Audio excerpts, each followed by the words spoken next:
এ কি সর্বনাশ হলো! আমার সোনার বালা জলে পড়ে গেল। এখন কি হবে? সোনা হারানো তো শুনেছি অমঙ্গল, আর সোনা ছাড়া তো সুখই নেই। যেভাবেই হোক বালাটা তোলার চেষ্টা করি।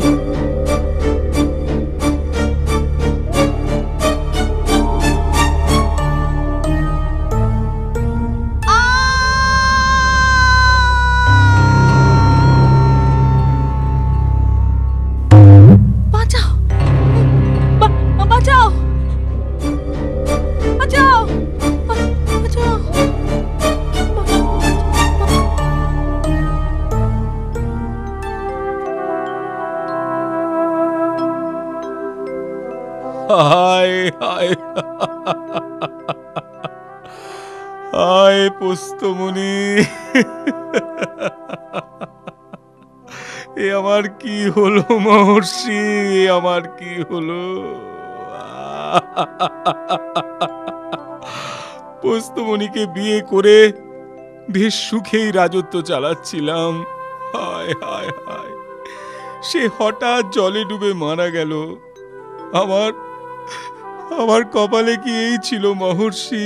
হায় হায় হায়।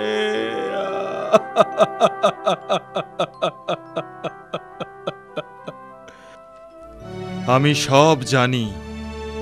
সুখের নেশায় প্রাণ গেল পোস্তমণির। ওই জলাশয় মাটি দিয়ে ভরে দাও, ওখানে সুন্দর গাছ হবে।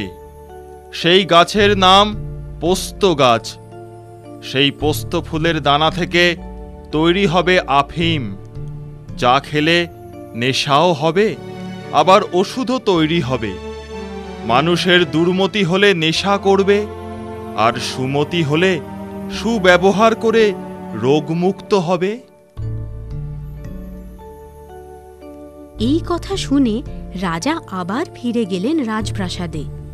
ওই জলাশয়ে সত্যি সত্যি একদিন পোস্ত গাছ হলো। তাতে ফুটল সুন্দর সাদা সাদা ছোট ফুল। এইভাবে পোস্তমণির স্মৃতি থেকে তৈরি হলো পোস্ত ফুল।